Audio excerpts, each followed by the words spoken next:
guys, minions, and welcome to unMadeGaming. We are here. We are back for one of our Patreon. No, what possessed you? Get out. That's the I end of had the to sneeze. That's the end of the show, guys. We actually here just to say that G has a dinner to go to. We're actually going to end the show here. At the end of last episode, they fell off a cliff. Everyone died. Campaign is over. Yeah. How I dare had you? to sneeze literally, How- so I had to like shield it somehow. Sneeze So right you at the opening. shielded. So you sneezed into a dab. No. Yeah, and you didn't know. You didn't know. Merry Christmas. I hope you have a mediocre Christmas. I hope Canadian Santa gives you coal and moose turds. Golly, ruined my day. We're back, unfortunately, with our Patreon campaign, The Rise. We're here for episode 46. It's not the fall. And as usual, if you guys like what we do here and you want to support the channel, the best way to do that is over on our Patreon, like these fine folks. The link is in the description down below. While you're clicking on that link, make sure you click on the Discord link. Join us in the Discord, be a part of the community, be a part of the conversation. And as always, in the bottom right-hand corner is the corruption bar, to which might determine how much fall damage they take. But that bar serves two purposes. One is when that bar fills, I do horrible things to the players and their characters. And two, every single dollar that goes into that bar goes back to this channel for all kinds of things like art, cool technology things, trying new software out, and a mortgage. Just the fun stuff, the fun little bits. That being said, and without further ado, previously on The Rise. Traveling through temple tunnels, the party discovered the sprawling Cathir vault, whose serpentine architecture revealed glimpses of the Cathir's lost civilization. Their ill-timed visit was marked by the awakening of a massive winged serpent, forcing the party to flee amidst chaos and destruction. In their desperate escape, Korax and Mina plunged from a cliff into the unknown depths below, while Seydlitz and Antares clung precariously to the ledge. And that's where we start, with a precarious cling. Antares, Seydlitz, you watch as your companions grow smaller and smaller and smaller until you can no longer see them in the dark depths below. The sound of chaos, shouts, and the roars of the serpentine behemoth above you in the Cathir city still rages. What are the two of you doing in these precious few seconds? You feel your blood pumping in your ears. You can feel your heartbeat in your fingertips as you are gripped onto the edge of this cliff. And you watch your friends disappear. What do you do? I think we see like the camera shot like from below, like underneath Antares' feet, and she's just hanging there, like gripping onto Seydlitz, looking down, and she just has a look of just I don't know what the look on her face is. It's not like shock, like terror or anything like that. It's just maybe like a grim acceptance mixed with shock. And she will slowly glance up at Seydlitz with this look, and she lets go. Ah, dang it. She didn't let me do my dad pun. No puns allowed! Now, it's gonna be like hang out here often. Terrible. Now I believe, if memory serves, it's been a minute, but one of you was holding on to the other. Yeah, I was holding on to the ledge, and she was holding on. I was actually holding on to her too. So I think Seydlitz was the only one who passed his roll. Yeah, and you barely made it, and he caught you. So you let go, and Seydlitz, you watch as Antares begins to fall away. What do you do? Dang it! The only way is down. And I am going to use my control fall ability. Okay, what does control fall do? When you fall while you're able to use actions and within reach of a vertical surface, you can attempt to slow your fall. Make a speed roll with a difficulty of 1 for every 20 feet you fall 6 meters. On a success, you take half damage. If I reduce it to 0, you take no damage. Okay, when you fall, let me just so for roll a difficulty of 1, a speed roll with a difficulty of 1 for every 20 feet you fall. So do you keep making it over and over again? You just add the difficulty compounding. That's okay. Cool. I'm glad we're on the same page. So we're on. So the difficulty increases for every 20 feet you fall. Outstanding. Go ahead and make me a difficulty 10 speed roll. I don't think I you thought you can were even gonna say do. like 100 or something. Well, I knew it was like it would be high. It was like, can we even go all the way up to 10? Yes. Okay. I believe 10 is the 10's the max. Yeah, 10 is the max. Oh, good. So we're only falling 300 feet. It maxes out at 10, so you're falling a minimum of 200 feet. All right, what can I do to this? It's a very survivable. I have 2 defined shifts in dexterity, so that counts as speed. Yep. So 8.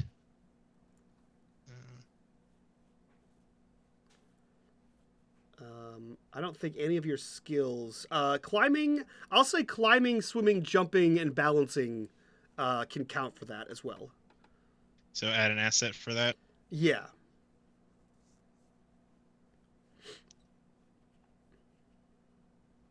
So that should bring you total down to a difficulty of 7.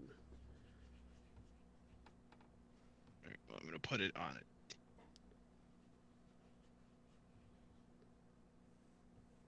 It's my shift, so I make a difficulty 8. This.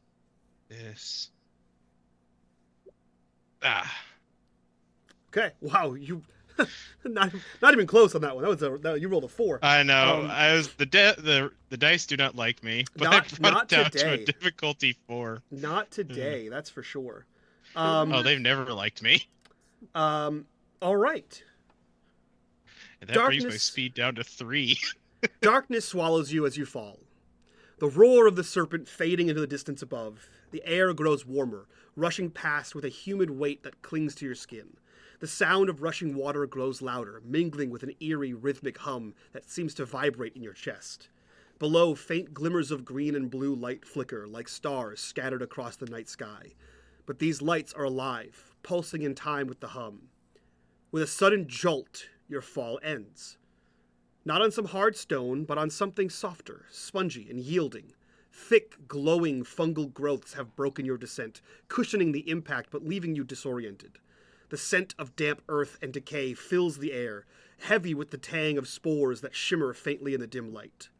Looking around, you find yourselves in a vast forest of towering mushrooms and fungi, their stalks glowing with hues of bioluminescent greens, blues, and oranges.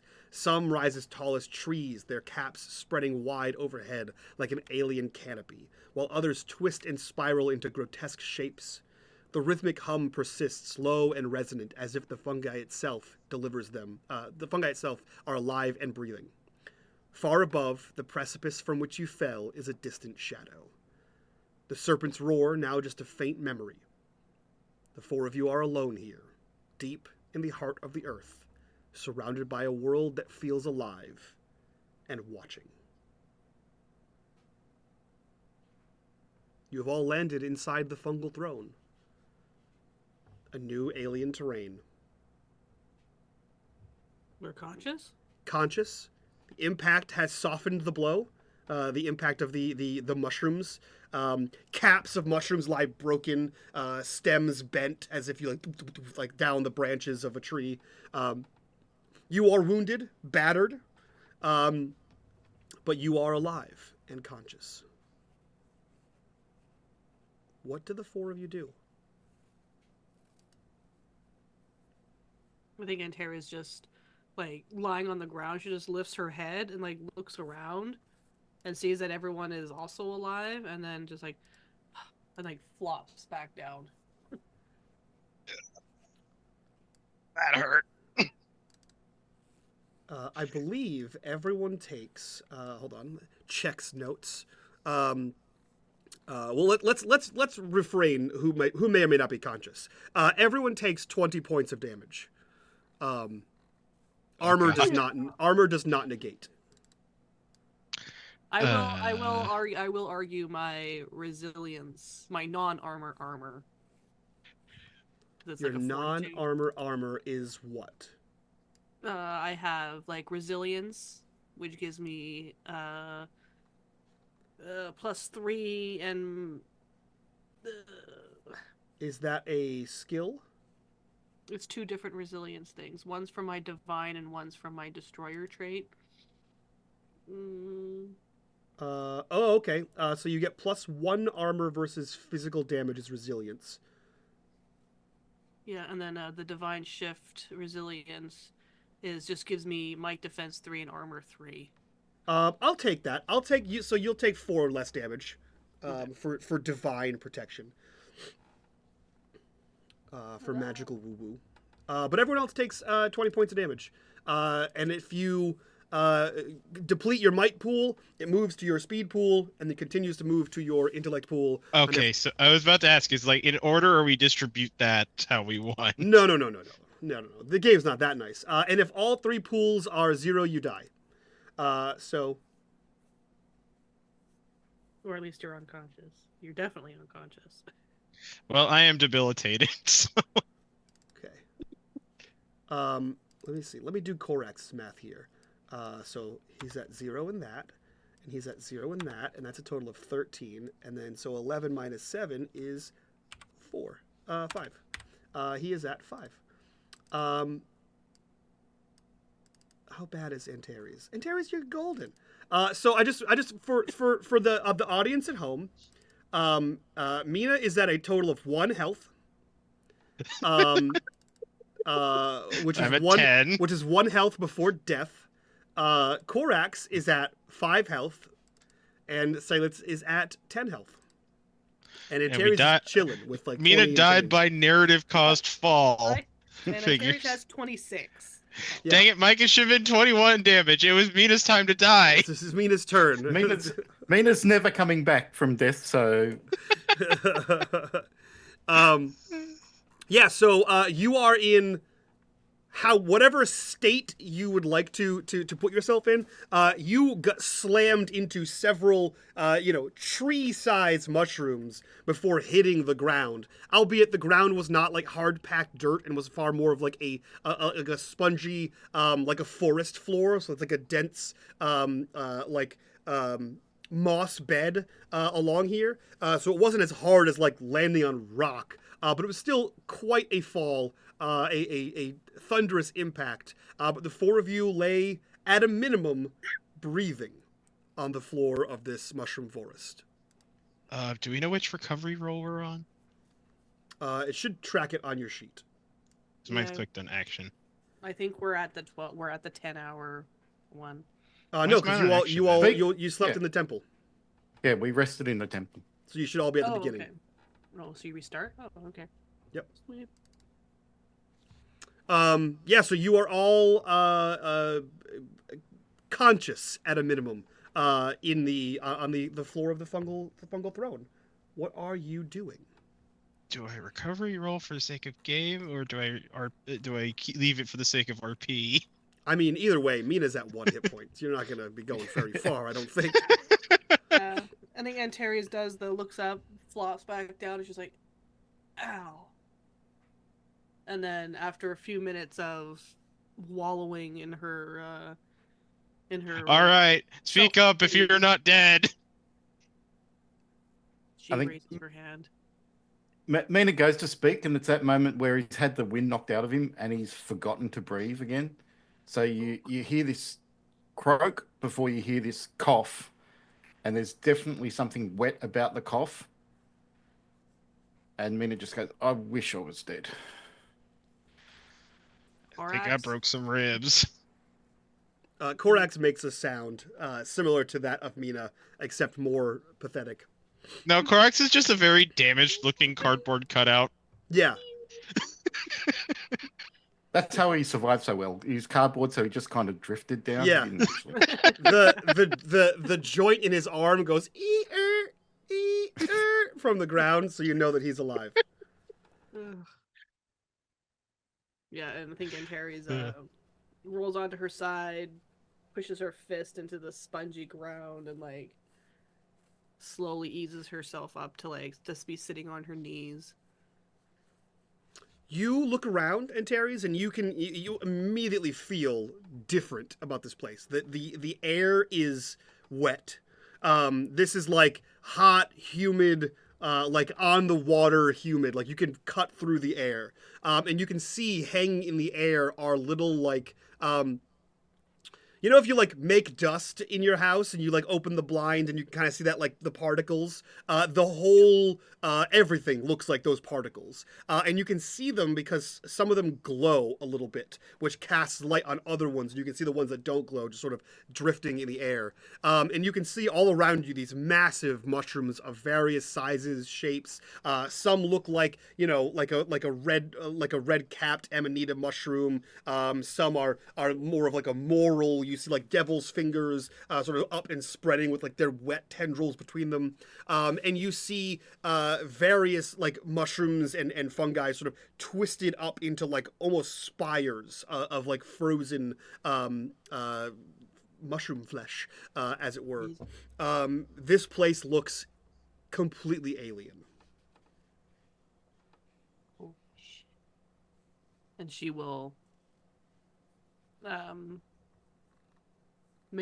she'll slowly stand up and stretch out her back. You hear like her bones crack. Everyone okay? And she will make her way over to Mina. I think I'd rather fight a dinosaur than fall. And he takes Are you another kind sure? of very ragged breath, and I think he's going to take a quick rest action. Yeah, by all means. Anyone who would like to spend their one action heal can do so.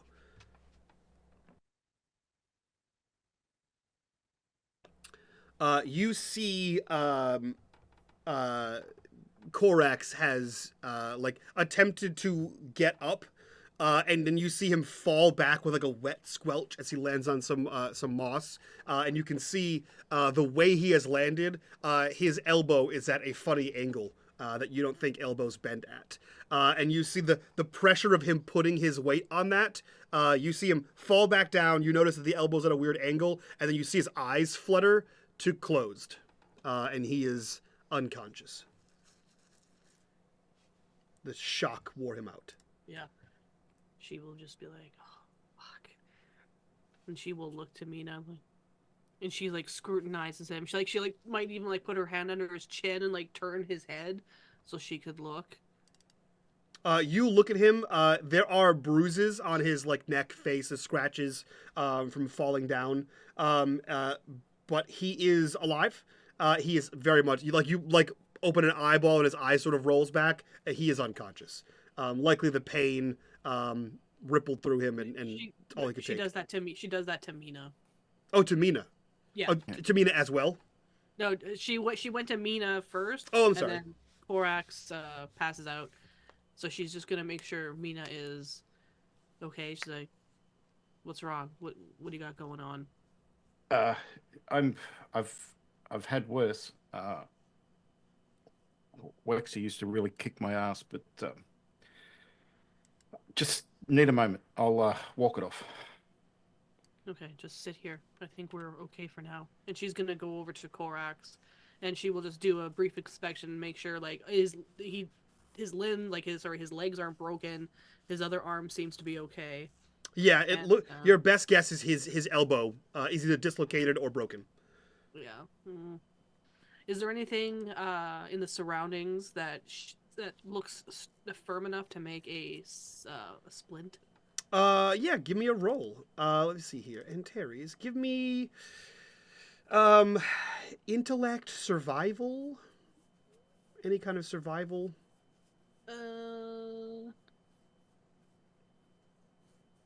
Technically, I don't think I have anything. Okay. We push on through since unleashed. No. Yeah. So then just give me a straight up intellect. Difficulty. Difficulty is going to be 4.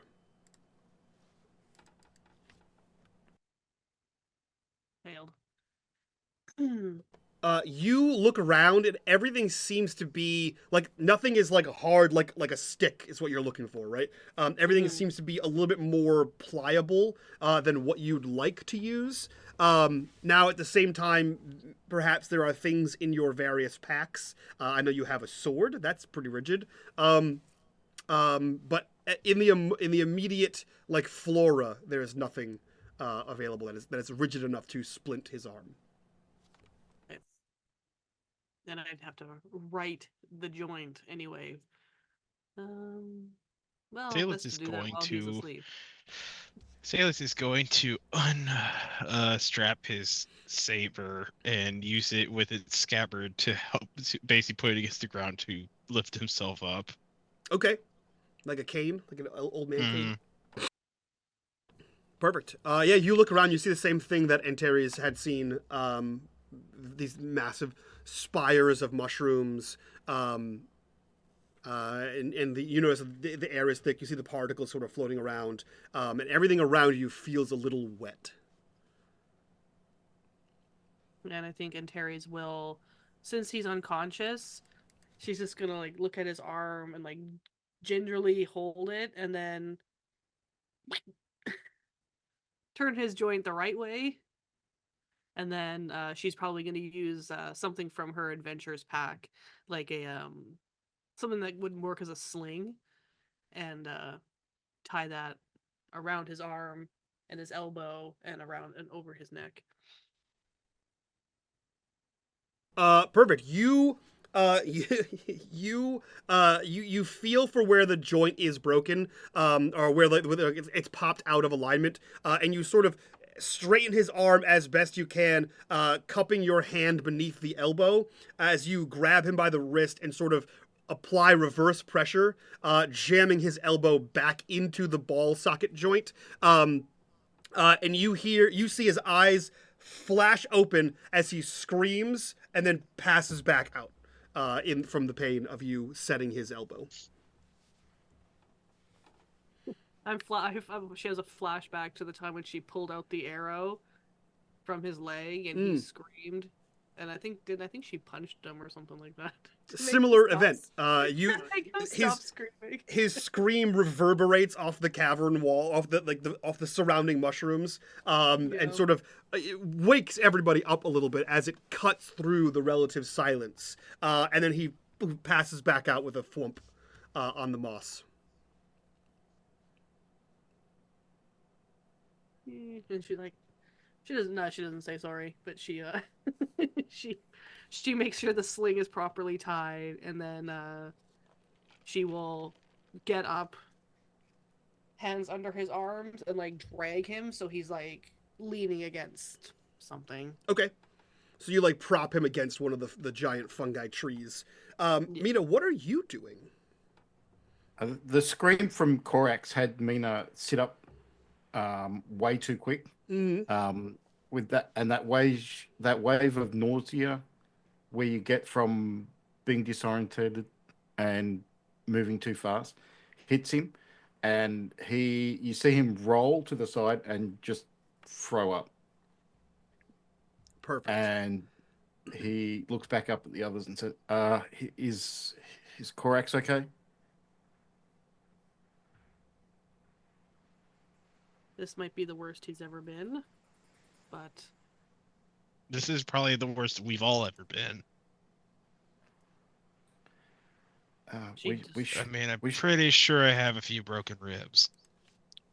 We should get moving. We're not going anywhere. And she will move back to Mina, and she will like get like her, and she will instruct him to like kind of sit next to Korax. Where are we going? She motions to him. What are we gonna do with him? We're not going anywhere with him like that. He'd want to keep moving. We need to. We can rest while we walk. We don't have to stay here. I don't think you understand what the word arrest means. And then she's gonna test something. I think that he's got broken ribs, maybe a punctured lung or something. I don't know, but she's just gonna like very gently, firmly in his chest, just to kind of prove a point. You see Mina grimace and then hold back a scream and go, "See, I'm I'm good. Uh, Right. uh, I can carry Corax if you want." You can barely. And she looks at she like shoots a glance over to Seydlitz and like gestures like, "Can you believe this guy?" And like, and looks back at him. Sit back. And she grabs her canteen of like water and like drops it in his lap. Drink some water. With all due respect, Antares, do you really expect to stay here? I'm not sure this place is safe. And she will slowly look back to Seydlitz. Uh, You seriously want to go? We're in the deeps. We may not have any choice. what if one of those dinosaurs falls down here as well? It could land right on top of us. Hopefully they're not that stupid. There's no giant falling snake falling on top of us, so I don't think we should worry about that.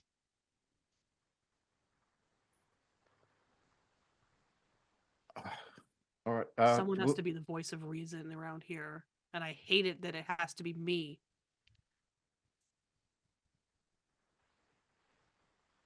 I mean, Mike, how open is this space? It depends what your definition of open is. You're in a dense forest.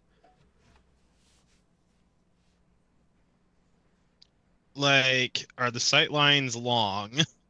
No, because you're in a dense, like a very thick forest. So you can see maybe 20 feet in front of you before it just becomes a line of trees. Like the trees are so dense that you can't see any more than 20 feet before it just becomes all trees. And I'm imagining just like the trees, which are giant mushrooms, so like they're thick bases, like bigger than a regular tree. Yep. Some of them are like redwood size. Yep. Okay. I just need to clean up a bit. There's a lot of mushroom dust. If we could find some water somewhere, then I'll be good to go.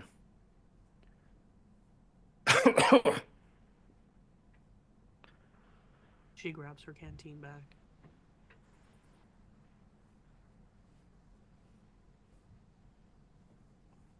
And yeah, you see Mina start to get up and look around. Seydlitz is walking around using his sword as a cane. Mina's leaning on a mushroom. I think we could head in that direction. That looks like a safe direction. And he's just pointing randomly.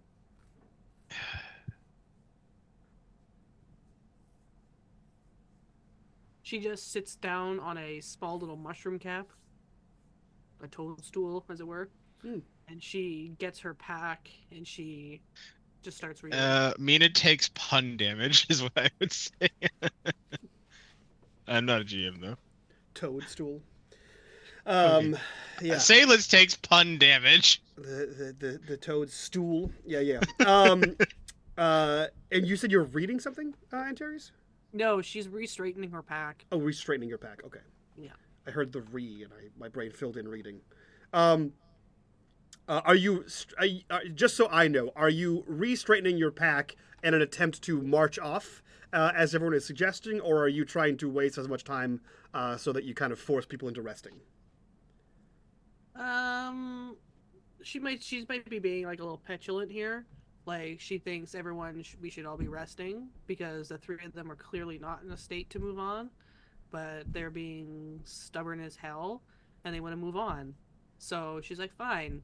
You want to go find?" She in her mind she's like, "You want to go find water? Go find water. I'm gonna sit here and I'm gonna straighten my pack." Okay. And take stock of her shit. So she just sits there silently and goes through it and makes sure everything. So I'm assuming stuff like fell like astray and stuff like that in their fall. So.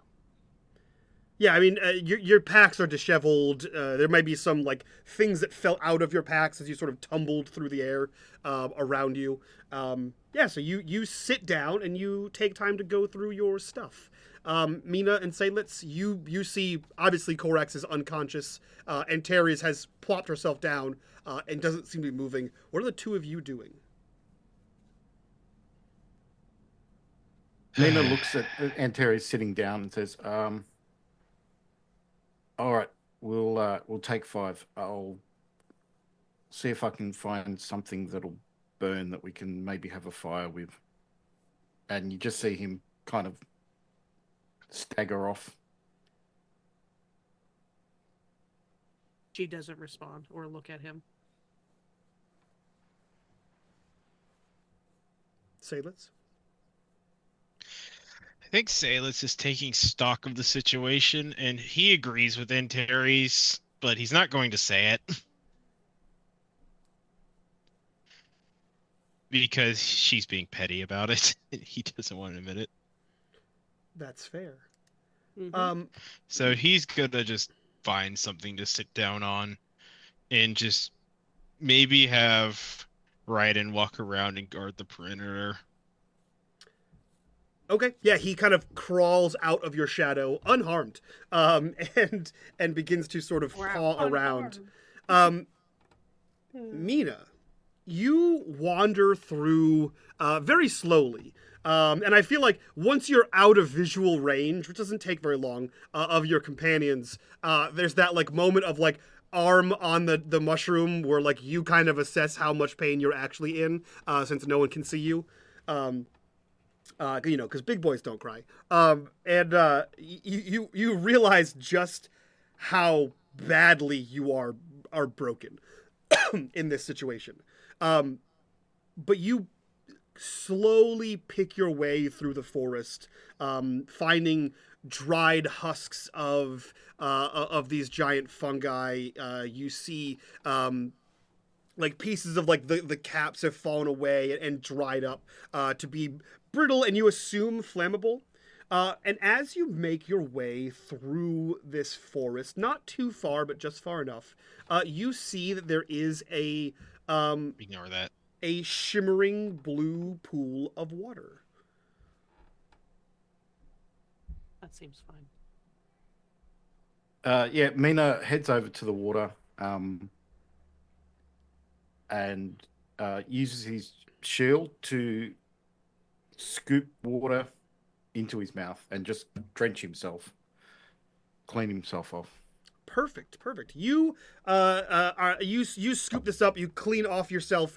You're cupping it and drinking some of this water. As you said, all you needed was some water, and you'd be fine. And you know what? You're right, Mina. All you needed was water, and you will be fine. In fact, Antares has no idea what she's talking about. She's never been out of the Nightlands. She has no idea what it is to live in the Verge or the Runescape or to travel the world. Yeah. This pool of blue liquid, a single sip, instills a sense of superiority and infallibility for 24 hours. Fuck off. Good thing Corax is not here. Yeah. Mina bottles that for Corax for later. Wow. Oh no. Oh, no. This is worse than the gloom orb. This is a straight out of the book. What you might find in the second deep on a random roll D20 table. That is what I rolled.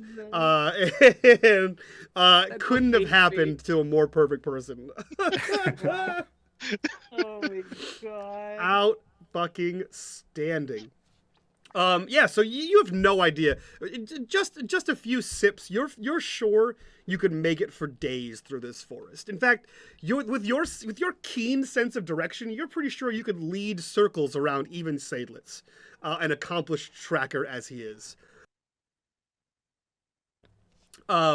Yeah, so you find enough wood that you're confident is flammable. Enough detritus from the mushrooms. You found this pool. You have crisp, clean water. You're relatively safe. There's nothing around, no sounds, no animals, no nothing. This seems like either a great place to camp or a great place to start off your journey. So, Mina, you find wood, you find water. What are you doing with this information? Mina definitely feels vindicated in what he said. So much so that you know what? If they want to find this pool, they can try. He's going to start the fire up himself and just start trying to burn that wood. And he even starts to sing. You've never heard him sing before, but he just starts breaking into song. Outstanding. The two of you, Seydlitz and Thurs, quiet in the camp. I can imagine, with one of you being petulant and the other one ignoring it, and the third of you unconscious. I can't imagine a lot of thought-provoking dialogue is happening. But in this quiet, the occasional jingle and jangle of assessing and reassessing your pack and Thurs, you begin to hear a noise that rises above the hum and thrum of the forest that you've been hearing, and you hear a song, a semi-bassy sort of tune is being hummed. Oh, for the It's not love. Mina singing. You don't know. It's too far away for you to hear.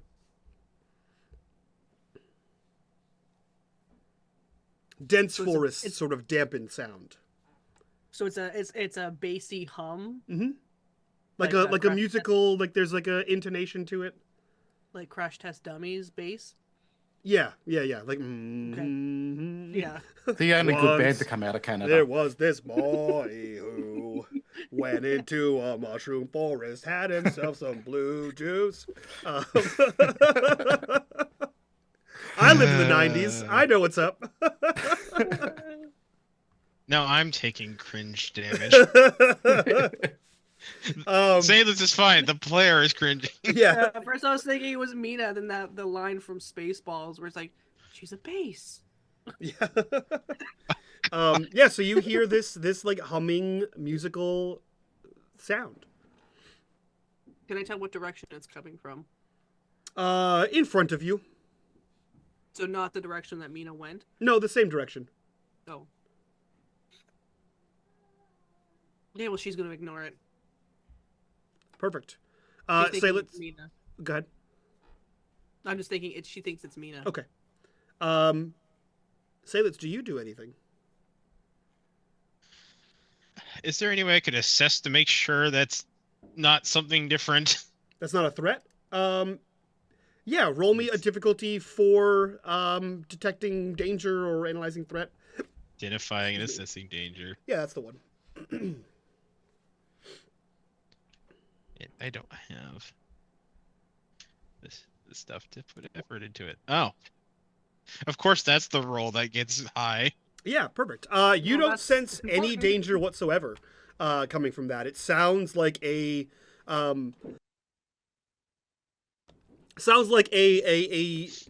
joyous little tune, a happy little jaunt.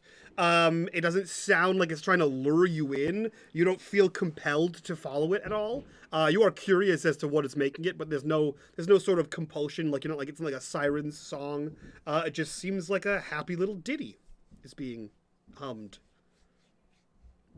Seydlitz either stuck here. The choice of being stuck here with sad Terrys or going to find out what the noise is going to find out what the noise is.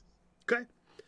You begin to trudge through the forest, and as you do so, the closer you get to the source of the sound, the more you can make out words.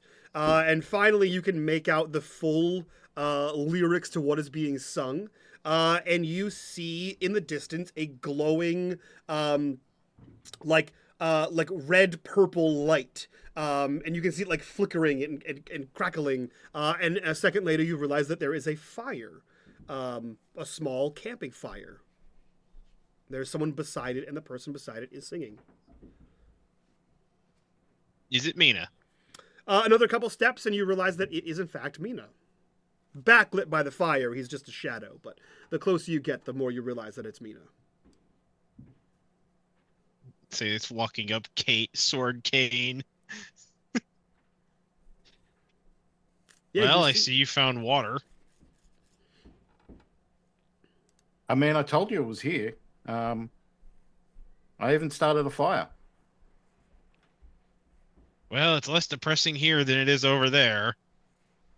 Wherever over there is. Yeah, we should get Corax over here and Teres too, I guess.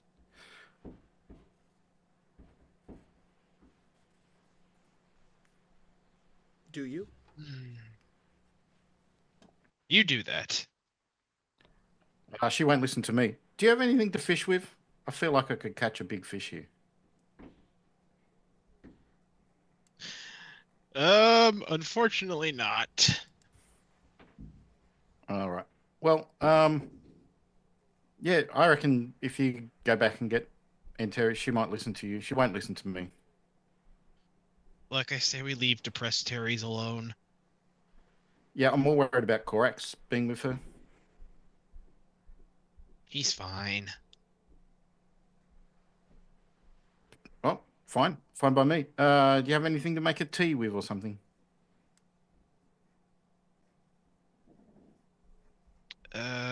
No. Wonder if any of these mushrooms could be made into a tea. I reckon I could spot which mushroom would be good for tea. Hang on a sec. And he goes to a random tree and pulls off some bark and puts it in some water. This will make a nice tea. And he starts boiling some water over the fire. Absolutely perfect. You do that. You begin to peel some of the skin, right? That first layer, that bark-like layer off of this thing. Crush it up into pieces and make like a loose leaf tea out of here. Mushroom tea is a thing. You can make You can make tea out of lion's mane and morel and other mushrooms. Why do I know the names of so many mushrooms? I don't fucking know, guys. That's a thing I'm learning right now as I'm shitting out mushroom names. You can thank my girlfriend for that, I think. So you begin to make a mushroom tea, of course, boiling the fresh, clean water from the pond in front of you. Do you make enough for just yourself, Mina, or are you passing this around? Yeah, Mina will offer it. He'll take a sip, and it doesn't matter how bad it tastes. He'll say, "Oh, that's refreshing," and offer some to Seydlitz. Want to try it? Seydlitz is going to wait to make sure that Mina just doesn't drop dead from the mushroom tea. He's a little more cautious than that. Your loss. No. And you make the mushroom tea, Mina. The water turns red, like a beautiful like cherry red. All of the sediment of the mushroom sort of settles down to the base, and it has a very floral, if a little bit fruity kind of smell, like if as if you made a tea out of like rose hips and cherry stones. It kind of has that like floral and a little bit of fruit, little tart fruit smell, and it tastes great. Why do mushrooms smell like fruit? Let's saying it. It's probably just your senses confusing them. I should be the god of knowledge. I know so much.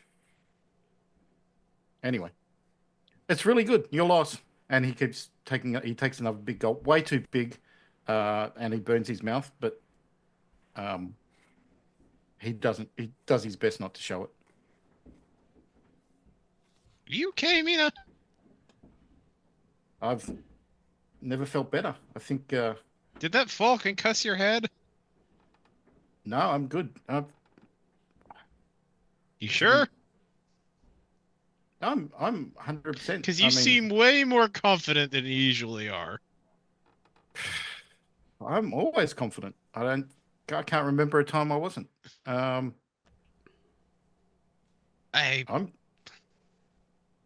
golden. I'm a god. Seydlitz under his breath. If Lexi were here, she'd beg to differ. Do you take his tea, Seydlitz. Sure. Again, If it kills me, it kills me. delicious. It tastes great. It tastes like tea. So if you're not a tea person, the results may vary. But it tastes like good. I'm not a tea person, so I don't know what tea tastes. It tastes like a good warm tea. A little bit of hints of cinnamon in there, and a nice floral sort of taste that plays on the nose. But Mina, you weren't lying. And say that you kind of feel it a little bit too. This is the best you've ever felt, Mina. In fact, you said I feel great. You in fact do feel great. And say that as you sip on this tea, you also feel great.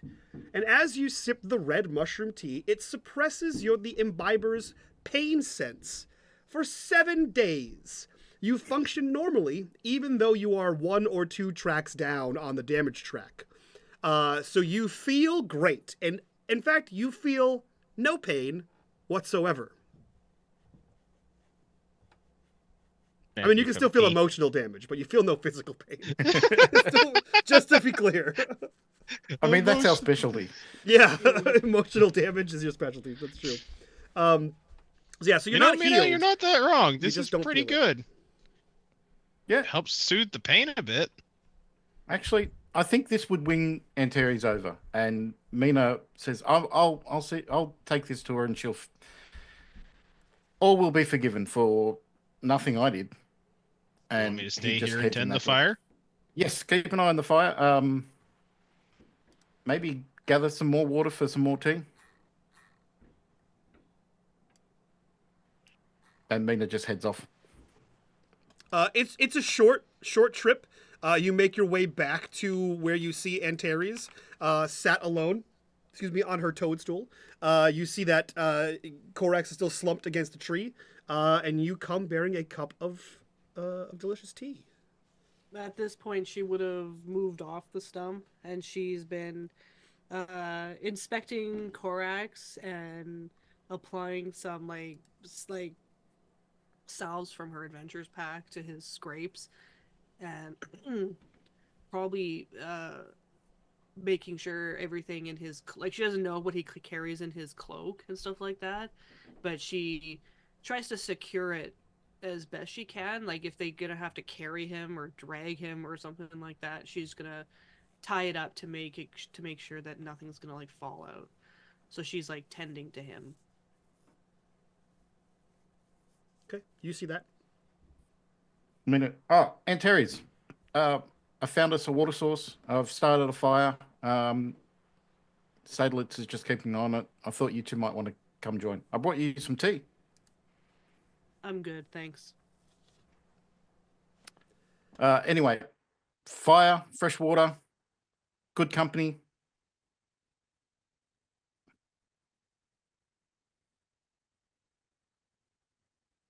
I mean, better than Korax. Even he's only slightly improved by not talking. She doesn't say anything, and I think she will carefully take Korax and like put him over her shoulder so she can carry him to the campsite. Need a hand? I've got a free hand. Korax is pretty light. All right. Sure you don't want some tea? And Mina takes another sip. I'm good. All right. Follow me.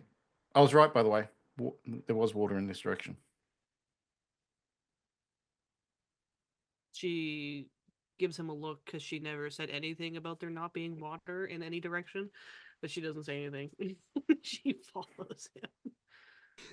The two of you continue the short distance. You find this blue pool. You find this purple red fire, and there is Seydlitz standing beside it.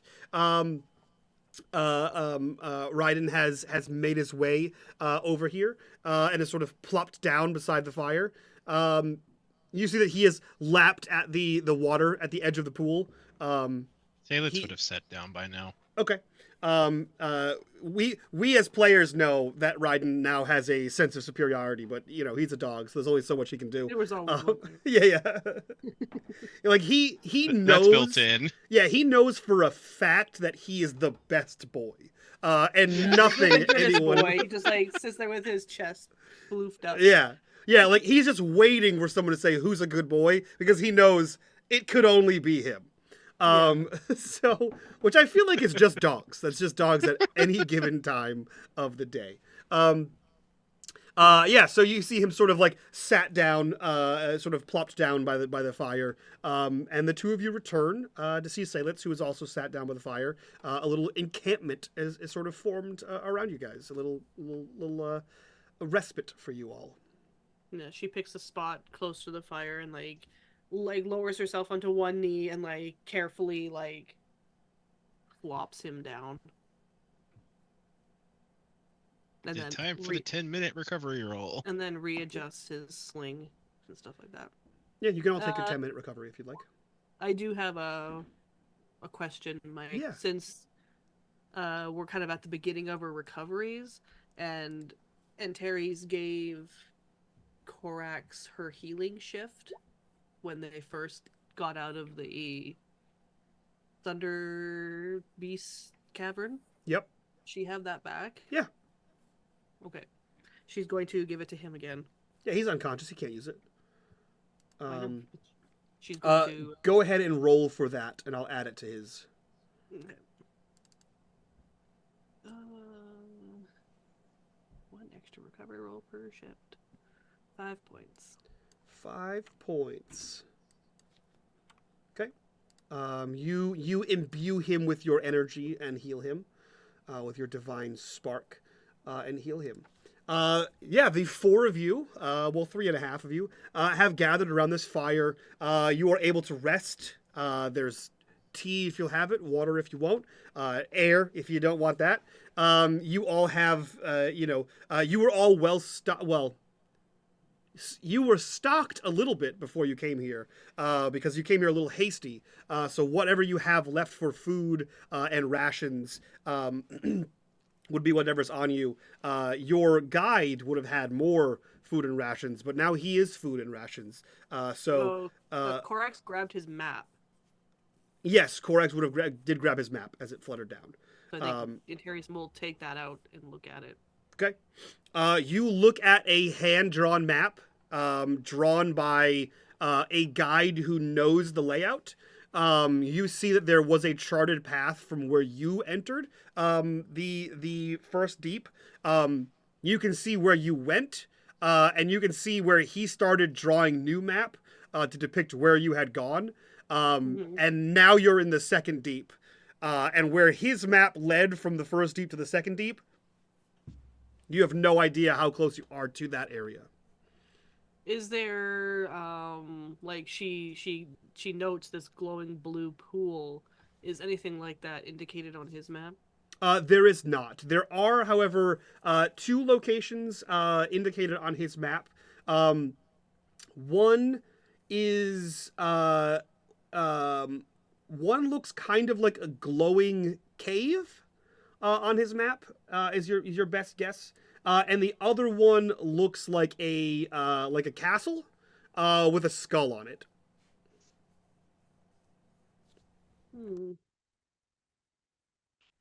What does the map say?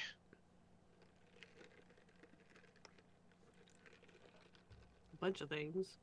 There's a glowing cave over here, and a castle-like thing with a skull over it over there. But in the real world, I have no idea where any of that is. Yeah, I figured we don't know where we are. She looks And I up. bet that skull above that castle means that castle is dangerous. I'm just going to climb one of these tall mushrooms and see if I can get a lay of the land. Have at it, Hoss. Yep. Good Don't idea. fall. Antares and Seydlitz, go ahead and make me a difficulty 3 might defense roll. Oh boy. Wait, is this an ambush? No. Okay.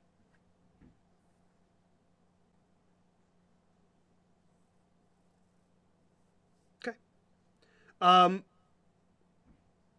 Mina, with all the confidence in the world, you begin to scale one of the the thinner mushrooms without like a large cap on it, right? Just sort of extends up like a moral. It sort of just like puffs out a little bit, so you can kind of reach up, climb over the cap, and towards the top of this thing. It extends about 30 feet up into the air. It's one of the larger trees in the area, and you begin to look out at this forest, this fungal forest. What are you looking for in particular, Mina? Anything that looks like, I guess, anything that stands out. So whether there looks like there's an obvious destination or anything that looked like where they might have descended from the above depth. Yeah, go ahead and roll me a difficulty 4 intelligence.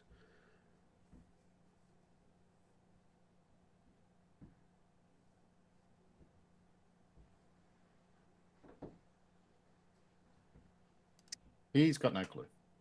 Cool. And spending effort will kill him. What? That's crazy. You seem so fine, though. You seem like you don't have a care in the world. You look out at the forest and you see this mushroom forest sort of extends in every direction. In fact, you even look up and you know you fell down out of a cliff, but you don't see like a cavern above you. It's almost as if it sort of extends. And as you look up, you see like blue and greenish twinkling lights, as if there's a sea of stars above your head, as if this fungal grove extends up into the heavens and there is no floor above you. But you look around, you see a vast forest of different kinds of mushrooms, different colors, different configurations, shapes, twisting, bent over, moved around. You see heavy moss clinging to them, sort of dripping down like canopies. And you notice for the first time, even with a failed roll, the pond in front of you is to your eye at least perfectly circular. And as you look out, you see similar circular ponds just sort of dotting the area. You see red ones and yellow ones and black ones and blue ones. And they don't seem to be any rhyme or reason to them, just seem to be scattered throughout the forest. But from what you can see from here, they all seem to be like they're not like jagged like you'd imagine a lake. They seem to be like a cut shape in there that sort of dot the horizon. But as far as you can tell, this mushroom forest extends in all directions. Mina will take note of the next nearest pond and just climb back down and say, I'm not sure where we are, but there's another pond in that direction. So it's a start. Start to where? Somewhere. We can't stay here. Didn't type my comment fast enough.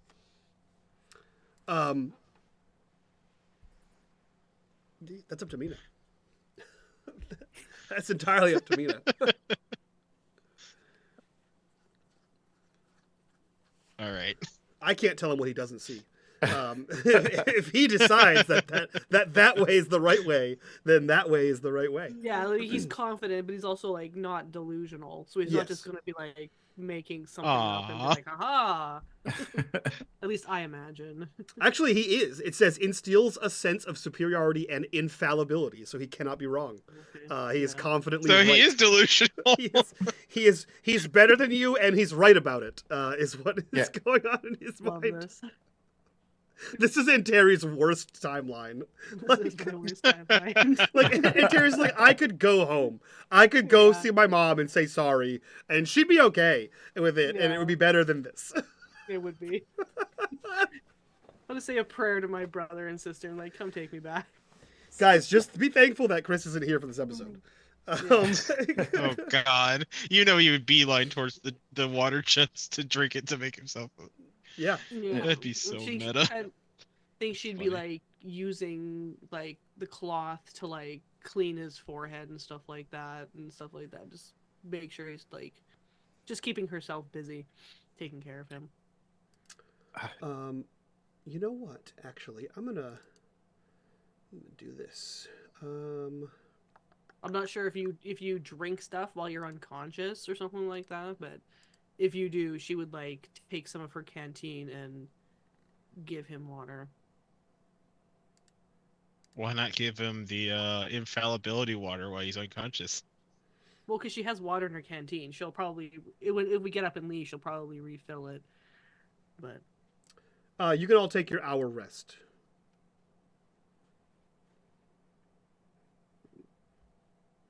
An hour has passed.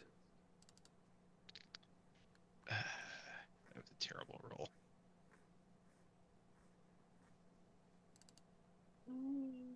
okay, let's way back up. And Terry's, why did you take 2 actions? Because I didn't take my 10-minute one. Mina just goes, I'm feeling good. If you guys want to, I'll take first watch if you guys want to relax.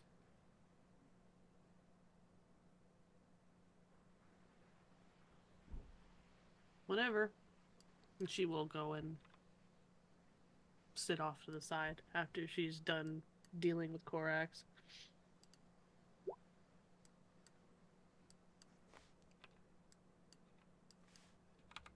Okay. So you sit off to the side. Seydlitz, what are you doing? So, Mina, what did you see up there? Lots of mushrooms. There's plenty of these like pool things up there. Well, not up there. While I was up there, I saw them down here. I couldn't see an obvious place to go, so I just, figured pick a landmark, head towards that. So I saw the nearest pool, and I guess that's the next. For me, that's the next stop.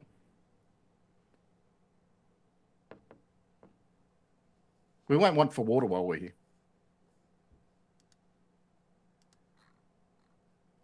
I'm more worried about the inhabitants of this place. Because there's got to be something ridiculous down here. I mean, it makes sense. We're probably more likely to encounter things by the water. So if you're looking for other people or animals, isn't that where you normally go? I mean, you're the hunter. I don't need to tell you how to suck eggs, but isn't a water source normally a good place to find other things? Usually, yes. So you agree, and that's our next plan. Perfect.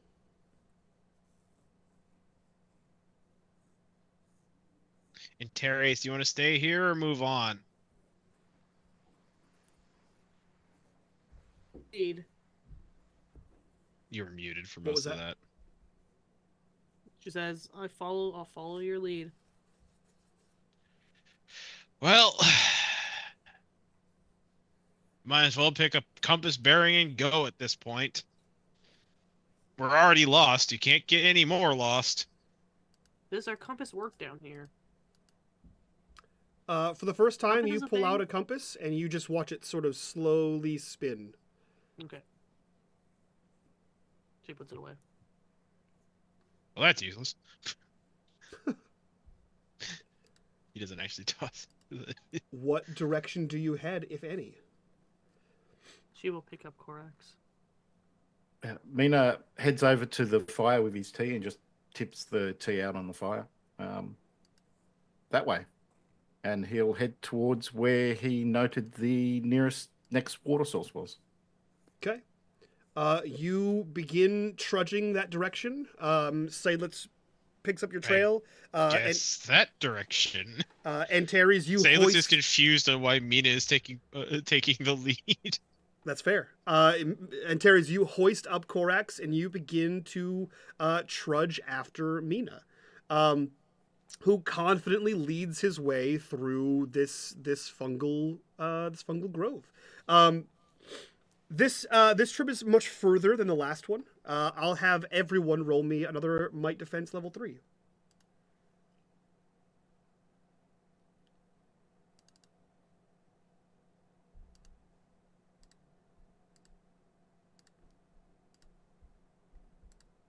-1. Because I didn't have to spend effort on that, but my difficulty for my defense is 0. Did you roll? Okay, so okay. Your difficulty for might defense is 0? Yeah, because I have -3 to my difficulty. Jesus. Do I get anything on that 19 that I rolled first time? No. Okay. There's no minor effect. You avoided something. That was the entire effect. Did Seydlitz success? Okay, great. Only Korax failed. That's fine. What are all 3 of your divine shifts in defense? Yeah, in my resilience, divine shifts resilience, might defense +3 to my or -3 to my difficulty, armor +3. Nasty. Okay. Cool. You guys continue to trudge through the forest. Eventually, another hour passes, and you make your way. To another pool. This pool is yellow, like a soft yellow pool.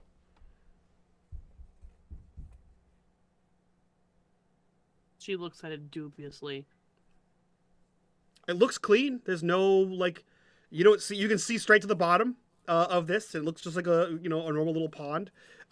It's just the water is like a bright highlighter yellow. Mina pulls up by the pond. I guess take 5. We'll reassess where we need to go. She puts him down and sits. Say's going to look at the water, and he's just kind of comments like, "Why is the water here all different colors?" Everything here is different colors. The mushrooms are strange colors. The forest floor is not dirt colored. It's like mossy reds and greens. Yeah. I mean, often water sources are influenced by minerals or other contaminants in the water. It changes the color. I learned that because I traveled a lot through the Verge and stuff like that. Say's going to look at me again with a right kind of a look. Yeah. So the last one was just blue, so it was clean. This one's yellow, so yellow things, I guess, could be influence the color, or people have been using it as a toilet. Why don't we So I move wouldn't on drink to the the yellow next ones one? or the brown ones. Why don't we move on to the next Because I didn't take note of when the next one was. But I can, and he'll climb up another mushroom. Go ahead and climb the mushroom and give me a difficulty 4 intelligence searching survival roll. Can I do that too? Yeah. You don't feel any pain. You feel fine.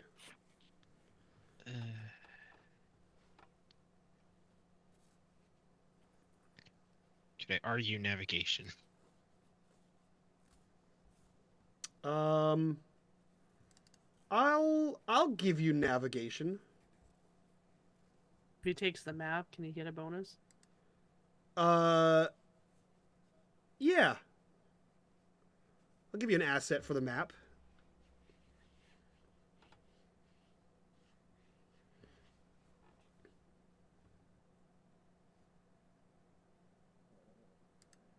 Looks like a success to me. So Seydlitz, what are you looking for? Are you trying to find one of the 2 icons on the map? Are you trying to look for something different? I'm trying to find any major looking landmarks, like not just pools of water, but like, a structure, a very particularly large mushroom, or something that just looks like it stands out. You see that there are you see. Here's what you see. You see a number of things. You see that the terrain here is not flat. It is hills. This is like an earthly terrain. In the distance, you begin to see what is the formations of a mountain. That sort of like it blended in with the how if you look at a mountain, like the trees all sort of blend together. You realize that it's a slope of mushrooms that is a mountain in the distance. You also see not exactly a clearing, but areas of the forest that are less dense. Let me see here. What do you have for cool items? Um, you have navigation equipment. That's vague enough for me to fuck with. You look through some sort of not exactly a spyglass, but definitely some sort of telescoping device to like see further, right? And you look out and you see areas of this forest that are less dense. And you're intrigued by that, not the ones with like the pool. You see all the pools, but you focus in on the ones that are less dense. And the ground, in all the ones you can see, have like thick red moss. In the ground at the site of any place that has less mushrooms around it. And you look through adjusting the magnifying lenses on this glass, and you can see bodies. The first one you see has a dozen bodies, and it's hard to tell because they are mostly covered in moss. You see like an arm sort of sticking out, but as you focus on them, you see that this red moss is covering bodies. This first one has a dozen. The second one has like 5 or 6. Another one you can see at least 3 bodies in it. But there seem to be areas that have thick red moss that are hiding, covering, consuming corpses, or at least bodies. And this is randomly Samus dotted. is going to fold in this, collapse the spyglass, and you go back down. After taking note of where the closest big moss patch of red is. Mm-hmm. Yep, you know where that is. You can mark it on the map. Marked. Yeah, you descend back down to the rest of your group. Mina, you confidently mark the next pool, which is a black pool further down the road. Mina climbs back down. So the next pool, that direction. Okay, now that I've taken a look. Well, one, this place is very much not flat. It's got hills, and there's a mountain over in the distance that direction. And out of interesting things, there are big patches of clearings where there's this red-colored moss, and I can see bodies. I know this is a bit morbid, but I think the moss is consuming people, or it's like a decomposition area. But those dead bodies might have things on them that could tell us where we are. Do you want to go investigate the dead bodies? We might have to at this point. They might have items that we could find useful. Does Tandri's map indicate an exit or even an entrance? It indicates like where he was going to lead you from the first deep to the second deep, and it has an area where he's going to lead you from the second deep to the third deep. But you have to find out where his map is in relation to where you are. Is there a map? Sorry, is there a mountain on that map of his? There's a cave. There might be a cave in that mountain. Yeah, maybe. Is that in the same direction as the moss? The moss is sort of scattered all around the forest. It's all over the place. So, probably. All right, well. But say one of those dead bodies is someone who came down here recently, died somehow. Obviously, I don't. And, well, got put in one of these, or died in one of these moss pits. Let's just assume the moss isn't good. But one of these bodies might have a map that's more up to date, and we might be able to find where we actually are. Yeah, sounds like a sound enough plan to me. When in doubt, if it's a bust, I'm not scared of moss. Let's do that. Makes me wonder if this is the same type of moss that the Shaden had on this lawn. That was green. Whether that means anything, you're not sure, but you do remember that it was green. You mean Galvin? Yes. Galvin, bathrobe man. Yeah. Just a regular robe, guys. Just a robe. She will. Just a robe. She will go. She will get. We up are never gonna drop that. I know. And she will pick up Korax again. Okay. And you guys are heading out to the red fungus? Yep, that is in the direction of the mountain. Outstanding. Yeah, you guys begin to head out. Everyone go ahead and roll me one more might check, difficulty 3. Or might defense, difficulty 3. That's a 20. Of course they use the 20 on that. 20 success. Okay, outstanding. I don't collapse from my injuries. I feel best that I've ever felt. Yeah, you feel great. You feel really great. You guys continue for another hour trekking through the forest, and you make your way over to this red moss. In fact, you do see that there are a dozen, if not more, corpses. Buried in this moss. You see them, like one is like fallen to their knees, hands down as if on all fours, and the moss is like consuming up over their back. You see some that have fallen and their arm is like up, and the moss is consuming them. Yeah, everyone seems to be in a varying display of falling down and being consumed by this. What do you do as you approach? And Terry's keeps her distance. Yeah, say this is not going to get too close because the fact that they're upright and not laying flat or other things means they died like that. What? Which means the moss probably attacked them like that. What? Guys, come on. Would I do that?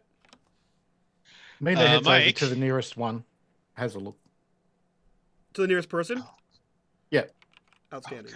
Dang it. Be careful. Mina, you walk through this soft, semi-sweet smelling fungus, and you walk over to the nearest person. They are dressed in a similar fashion to how Tandri was dressed, in that they are dressed like they are actual spelunkers, like they're actual salvage guild members. You see that on this person is a pack. You see that like on his hip is like a small lantern. You see a few like component pouches, a small dagger.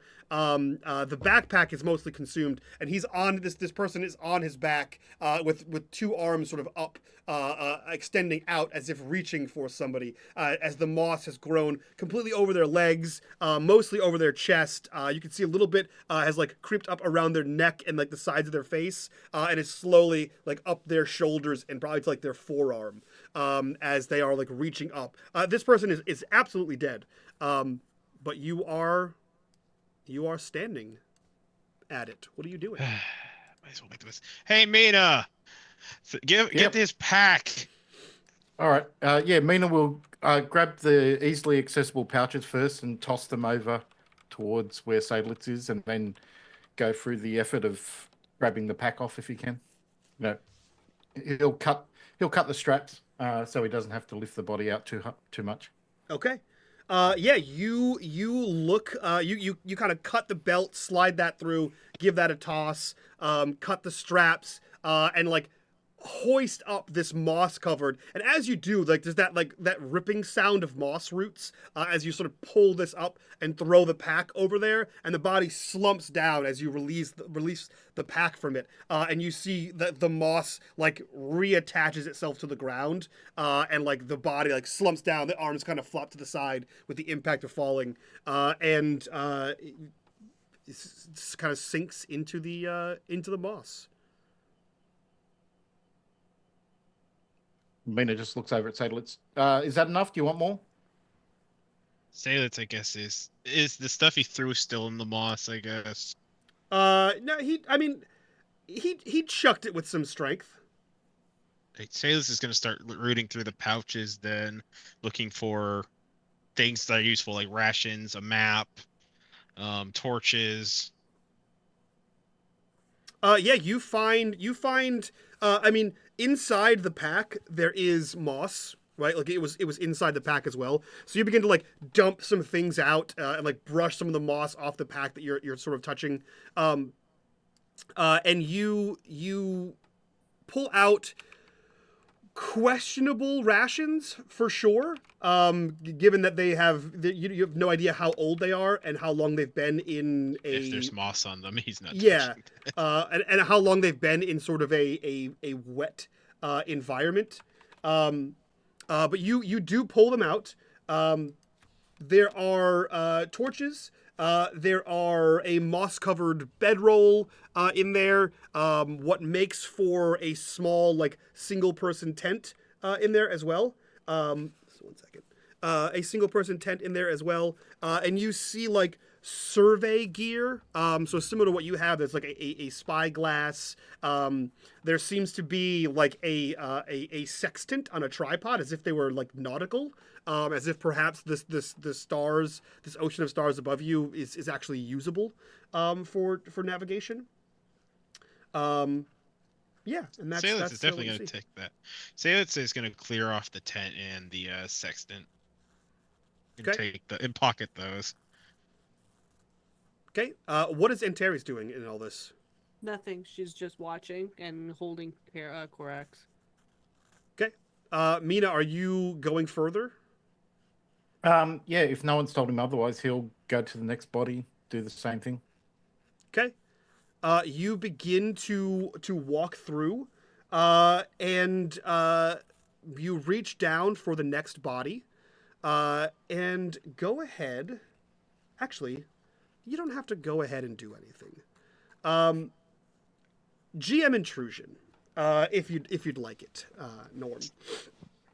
As you bend down to relieve another corpse of its goods, you make contact with this, and in a speed that you could not anticipate, your hand, forearm, and upper shoulder are covered in red moss. Yeah, that sounds like a good intrusion. I'll take that. All right. So that's 1 XP for you and 1 XP for, whoever you want on your side. I think Antares needs it. She needs to cheer up. Just give it to Korax. I have 0 That's what I was XP. gonna say. How much XP do you all have? Because I have 0. Yeah, give it to Seydlitz. I think everyone. All right, I'll give it to Seydlitz. I think everyone has 0. No, I have I've two. got 3 now. All right. Yeah. finally Mina have will try to XP, pull away hooray. from try to get rid of that moss on his arm. Go ahead and make me a might defense roll of 5. Or sorry, just a might roll of 5.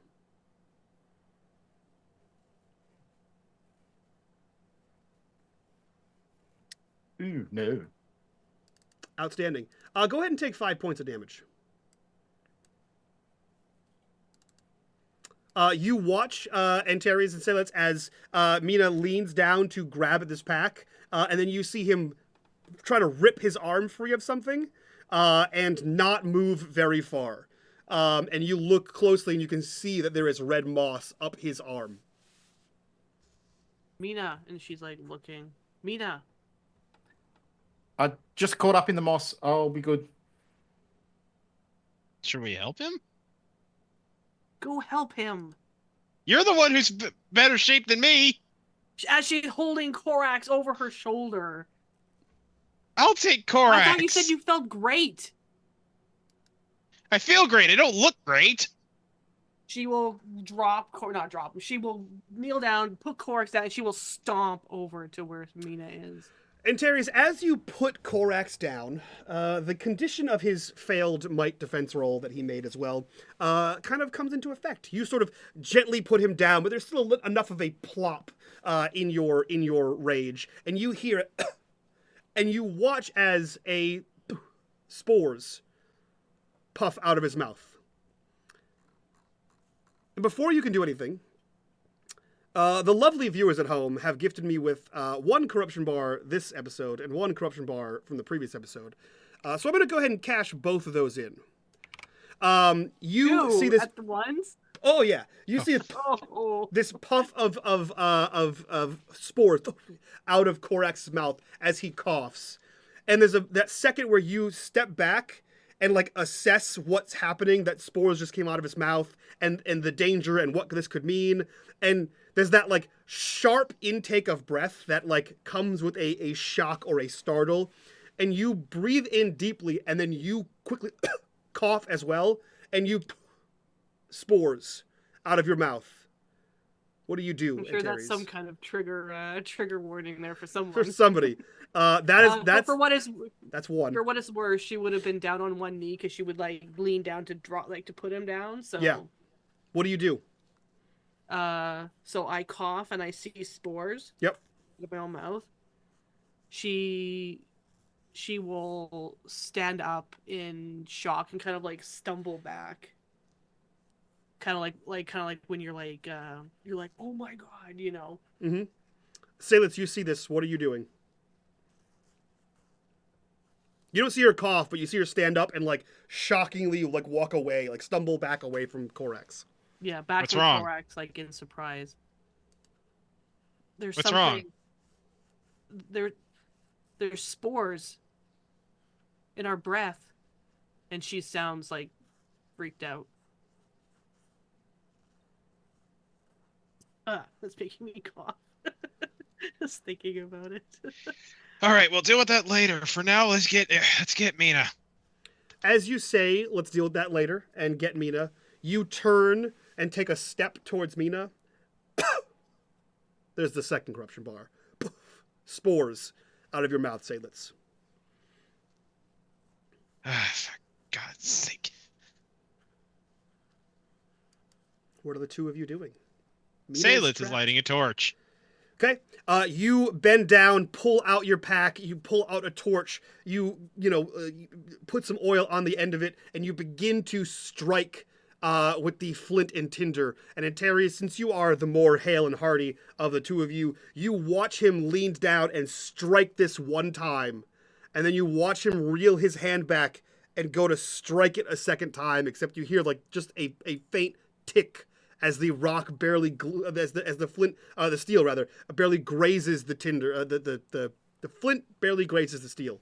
And then you see Seydlitz slump to the side. Thump. Pack falls, torch falls. Seydlitz is unconscious. She takes a step towards Seydlitz, and then she will shout. She shouts to Mina, and she will run towards him. You take a step towards Seydlitz, and you shout to Mina. Mina, your head, ignoring your moss-covered arm, you instinctively turn back to Antares to watch her begin to move into a sprint, and the forward momentum carries her one step forward before she buckles down to one knee and falls face forward into moss. Antares is unconscious. Mina, you are alone and slowly being consumed by red moss. This is fine.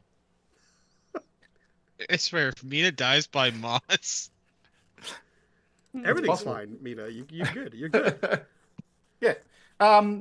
Mina will just assume that he slipped on that last one and try to pull his arm out again. Okay, go ahead and give me a difficulty 5 might.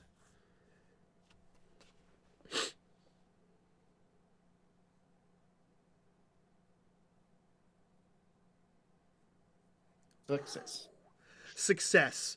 You wrench your arm free of this, and in doing so, you sever the connections of the tendrils of this moss, snapping its root system as you do so. It removes whatever illusion was happening here. The semi-sweet smell of the area, the almost fuzzy-looking moss, the almost inviting sort of environment, the free loot for everyone falls away, and you see that the majority of the skin has been removed from the corpses around you. They are are in various states of decay and rot. Some of these have been here for days, some months, some possibly years, bones bleached by the starlight above. Their packs and clothing are being slowly dissolved as they are being completely consumed by this red growth. As you stumble back away from this thing and quickly remove yourself from the red growth, you see that Antares and Seydlitz are both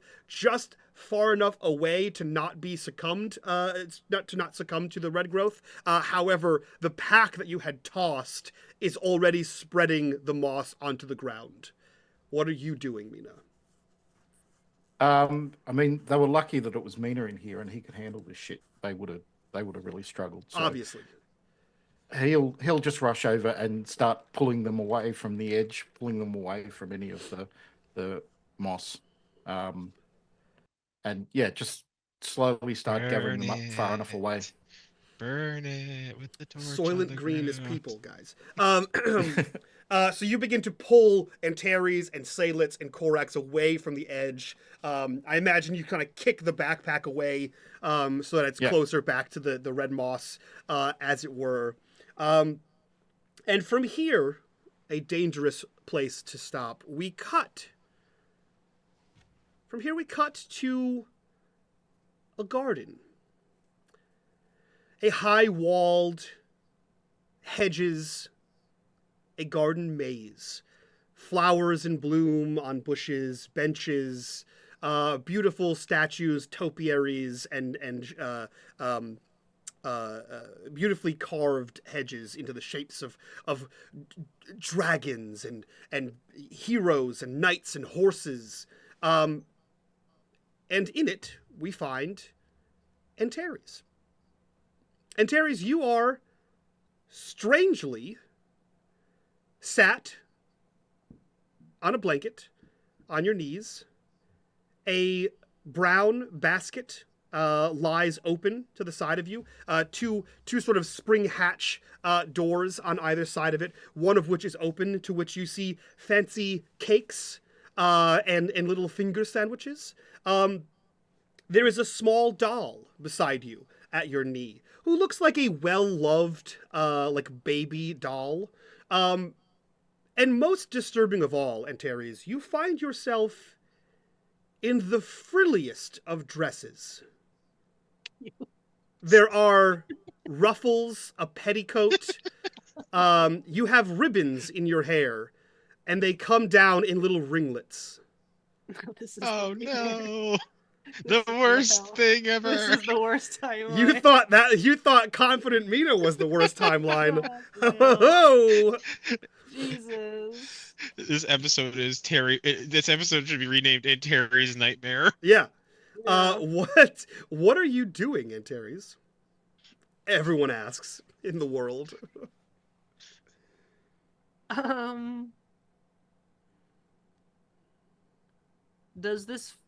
Obviously this doesn't seem like reality to her, right? I mean, you tell me if is it obvious or is it your true dream? No, it's like when you dream and then something is obviously like different, but you're like, this is the way things are. Yeah, for sure. You know, like this seems incorrect. So I think she is like just kind of looking at herself and like touching her hair and being like, what? And like, because being from where she has zero context for whatever this is, like a picnic. Like she has no idea what a picnic is, right? So I think she's a little baffled, and I think she looks around. She picks up the doll. Has she seen this doll before? You have no recollection of this doll, but it looks well loved and well worn. Whoever has had it for years. Okay, she will hold on. She still in her hand. I think she stands up and looks around, and I think she'll call out hello, and she just looks. You look and you hear a voice from behind you, and behind you, you see a slender man in a like a three-piece like tuxedo, long tails that sort of drape to the ground, almost like a bride's train.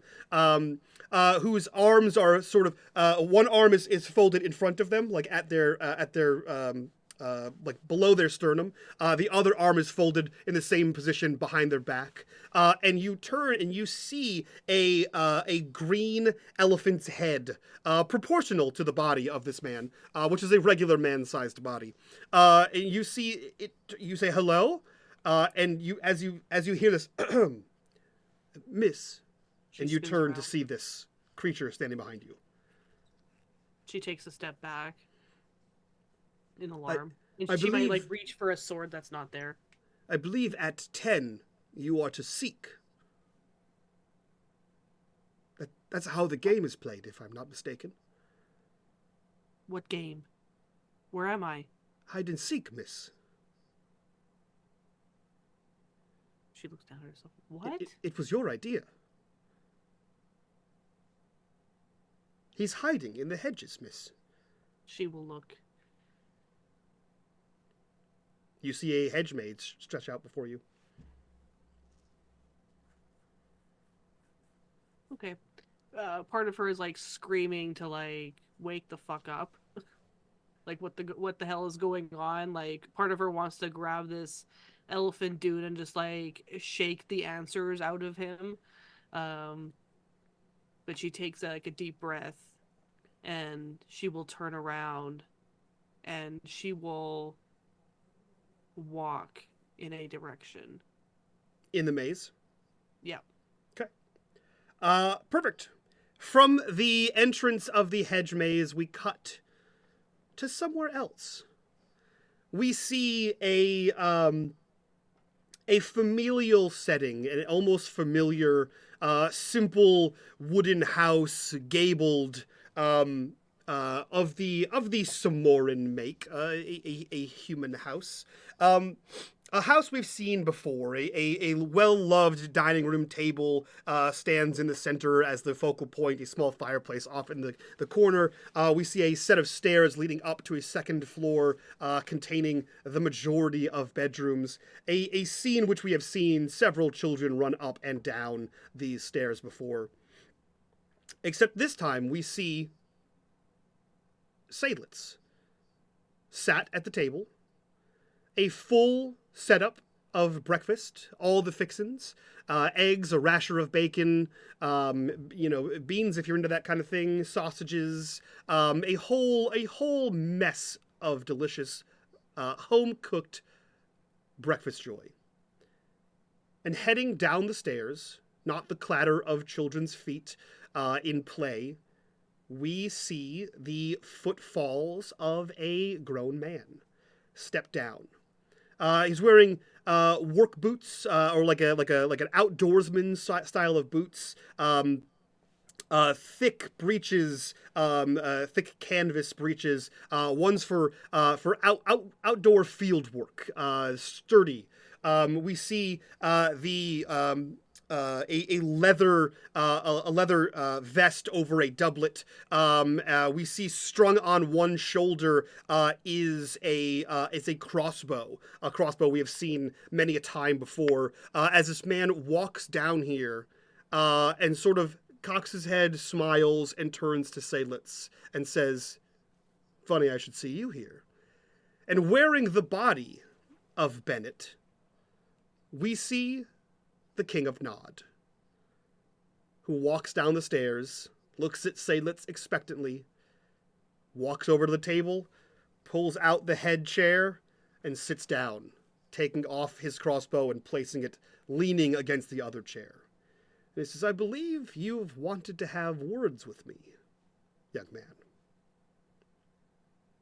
I have, but why do you choose that image? "I didn't choose this image. You did. That's how dreams work." Seems my dreams wish to mock me then. Seems like someone has daddy issues. And that's where we end this episode of The Rise. Come on. What? Fuck. What? I feel like that's a perfect ending. I'm calling it now because I write them. Episode 47, Daddy Issues is the name of the episode. I think that's a perfect way to end this. With Mina looking out for everybody, unconscious. Everyone has spores in them. Mina almost died again. I think it's a great spot. It's a great spot for this. Hell yeah. That's where we end this episode. 2 corruption bars and a GM intrusion. This was a spicy day. So let's go around, do our outros so we can do our after show and talk about how mad G is at me. And of course, we'll start with the obvious hero of the episode, Mina. Norm, who are you? Where can we find you? And what are you up to? I'm Normal Snow. You can find me saving the day in the Patreon campaign and in the one-shots and sometime in the Discord. Hell yeah. Jumping right over to Matt, who are you? Where can we find you on the internet? And what are you up to? I'm Matt RD. You can find me here in the Patreon campaign, the one shots, or in my Discord. Hell yeah. And last but not least, from Sad Terry's to Mad Terry's, G, who are you? Where can we find you on the internet? And what are you up to? We need to find a new name for adorable Terry's in a ruffly dress. No, she's gonna be dead.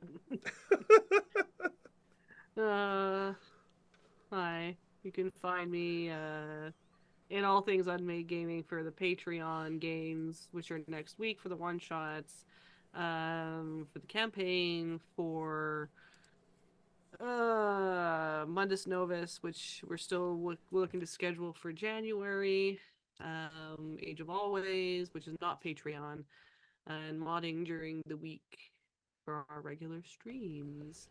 Hell And freaking in the yeah. Discord. Yeah. And we have our last episode of The Witching Hour is going to be January 2nd. I can announce that. January 2nd, so not this coming Thursday, but the Thursday after. That'll be the season finale of Season 1. And we have a whole new, I'm currently working on a whole new slate of plans for the coming year. As this is, I believe, our last stream of, no, it's not our last stream of the year. Because next weekend is. Yes, next Saturday is. Cool. All right, that is it for us. I hope you enjoyed this episode. I hope it was everything you could possibly hope for. Mostly seeing Antares in a cute, ruffly dress. That was the high point for me. And the dab at the beginning was the low point. That being said, we are out of here. Thank you so much for being here. We will see you guys next time. So for more shenanigans from all of us to you guys, peace out. Bye. Bye.